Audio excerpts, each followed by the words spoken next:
At some point in Naruto, power levels just went from believable to completely busted. Characters evolved from barely damaging water tanks to slicing off mountaintops and blowing up villages. The escalation in the power ceiling was drastic to say the least, but when exactly did it get to that point? As in, when did Naruto's power system evolve to the point of summoning meteors and casually dropping nukes? And why did it happen? Well, the answers to those questions somewhat varies. You see, the popular opinion is that this all began in the war, when Madara first unleashed his perfect Susanoo, and with just the swing of his blade completely wiping away mountaintops. Others believe that it's when Naruto tanked a literal nuke detonated by the Ten-Tails, which is totally understandable, but I still beg to differ. You see, Naruto's power scaling was already on its way to being absurdly overpowered by the time they returned from the time skip. And no, I'm not referring to Naruto's giant Rasengan, which by itself was a drastic increase in destructive capacity. I'm more so alluding to Naruto's fight versus Orochimaru at the Teni Bridge. Most people don't remember the insane scale of this fight. This is when Naruto first transformed into his four-tailed state, at least on screen. Mind you, Naruto simply entering this form was enough to form a massive crater on the ground and send shockwaves throughout the entire forest. Even a single swipe from his hand made it seem as if a huge bomb went off, decimating Orochimaru's army of snakes. Not to mention his actual Biju bomb, where the weight of the attack was enough to shatter the ground below him, then wiping out a giant section of the forest itself. Before now, we've never seen anything like this. Yes, we've seen kaiju-sized monsters going at it in part 1, and even large-scale explosions in the final valley, but nothing compares to the raw destructive power shown in this fight, and it really just continued on that path going forward. I'm sure no one forgot Sasuke's fight versus Deidara, because this was the first time we saw something akin to a nuke going off in Naruto's manga. A blast radius as wide as 10 kilometers. That's over 6 miles. Like, that's hydrogen bomb levels of destruction. That too from minor characters in early Shippuden. Now we also had Naruto's Rasen Shuriken, which was definitely a downgrade from a nuke going off, at least when it comes to AoE, but it was impressive nonetheless. This signified Naruto's first step towards actually catching up to Sasuke, which was kind of funny since Kishimoto followed this up with the introduction of Kirin. I believe this was the first time we saw someone wield the natural elements in this way. And while it's true that this isn't Sasuke's chakra per se, so it's not really indicative of the strength of the characters themselves, but it's still an insane feat. I mean, shaping natural lightning into the form of a dragon and wielding it as an extension of himself is something you'd expect from Sasuke, and the damage caused by the ability was nothing to laugh at either. Mind you, the natural elements in Naruto are a tad bit overpowered because this same jutsu was able to bypass Naruto's Kurama avatar and knock him down briefly while he was in 6-path Sage mode. So it's not surprising that it would be able to do that amount of damage. By the way, speaking of natural elements, we then transitioned to Naruto mastering Sage mode, which kinda signified another escalation in the power system. He was now able to spam giant Rasengans and the very Rasen Shuriken that was deemed too dangerous for him to use. This also had some consequences because, of course, if Naruto's power level has risen to this level, the villain must also be one step ahead. Thus, one of the most iconic scenes in the history of anime and manga. I remember this happening and the total shock everyone felt, both in universe and from the audience. Pain didn't need to make any self-sacrificial play like Deidara did. All it took was the flick of his wrist and the entire village was wiped out in an instant. At this point, the stakes are starting to rise. Villains are creating planetary constructs, tail beasts are casually firing nukes, and characters you never took serious suddenly have the power to shake entire islands with the air pressure created by the strength of their fist. I mean, let's be honest, who expected Might Guy of all people to have one of the most impressive feats in the entire manga, which, by the way, isn't even his best. Not to mention one of the most BS attacks I've ever seen in the history of this medium. which of course is Conan's 600 billion paper bombs. Like, I want you guys to understand how absurd this is. This panel doesn't say 6 or 60 billion, which by the way is crazy in and of itself, but this thing says 600 billion. Even to this day, I still have no idea how she set this up for Obito. Did she just fill the sea with paper bombs and hid them beneath the water surface? Or did she fill it with paper bombs and had them transform into water? I have no idea. All I know is that this attack itself was just ridiculous. Now, you think this was the height of madness in Naruto's manga, but that's when we enter Madara.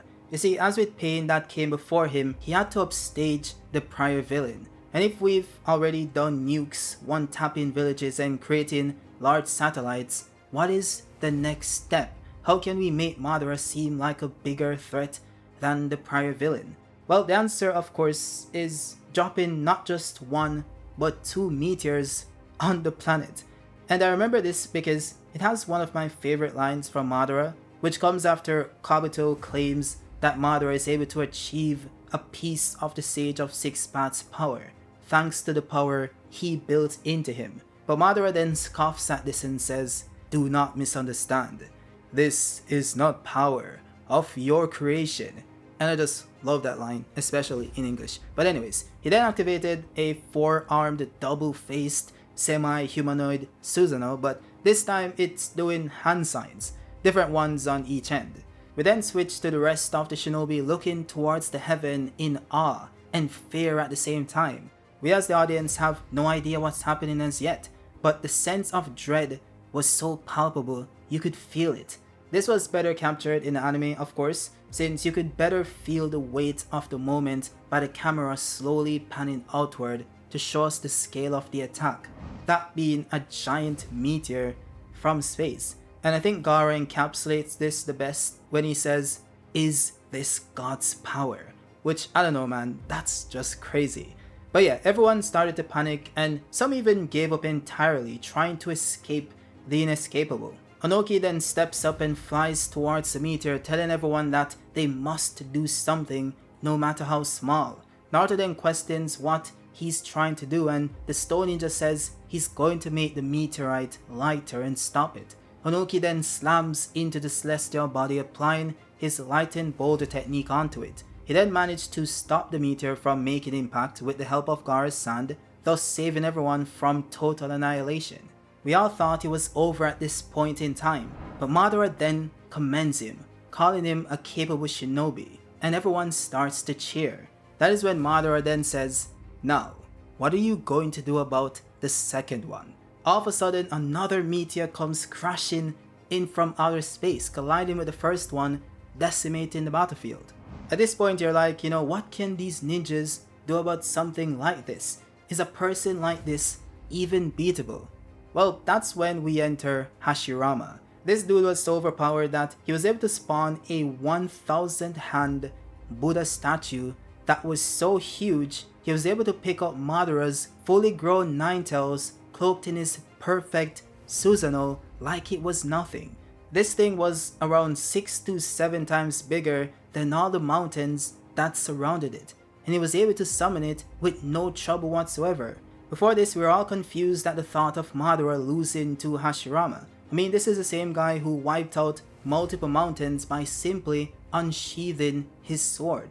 Madara even claimed that it had the power to smash all things in this universe, which of course depends on perspective. In any case, the power ceiling just kept going up from there. We have Might Guy bending space itself, Naruto's Ultra Big Ball Rasengan, Ten Tails Cataclysm, and even Infinite Tsukiyomi that genjutsus the entire planet using the moon. Which, by the way, we later come to find out that the moon was created by the Sage of Six Paths, who is also the offspring of an alien. Mind you, she's even more powerful than Hagoromo, so of course tradition must be followed, and since Hagoromo created the moon itself, she must do one better. And that of course was her creating multiple dimensions with planets and stars. She's even stated to have the power to destroy and create entire time spaces, which at this point puts her far above anything we've ever seen before. Not too much on my guys Naruto and Sasuke of course, because Indra's Arrow and whatever Naruto calls this are top tier jutsus with immense destructive power, just not on this level.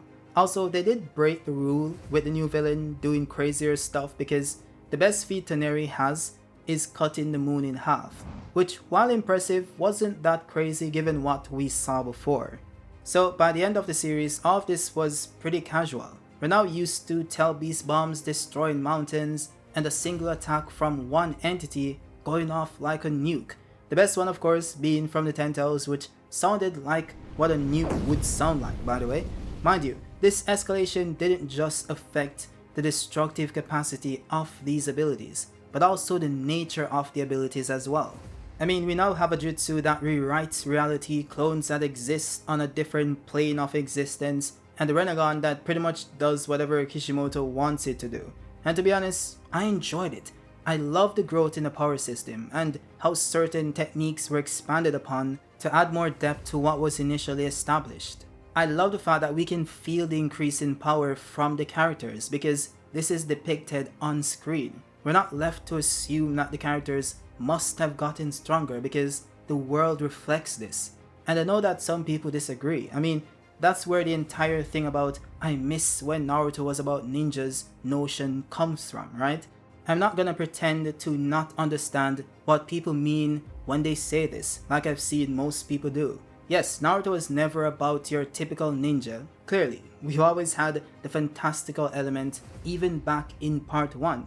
I mean, Naruto literally had a kaiju battle at the end of the Chunin exams, so clearly the story was always a bit more than ninjas throwing kunai. With that said, I think what people mean by that criticism is that it kinda leaned more towards the kaiju-esque battle as the story went along, which is true. Now, do I have a problem with it?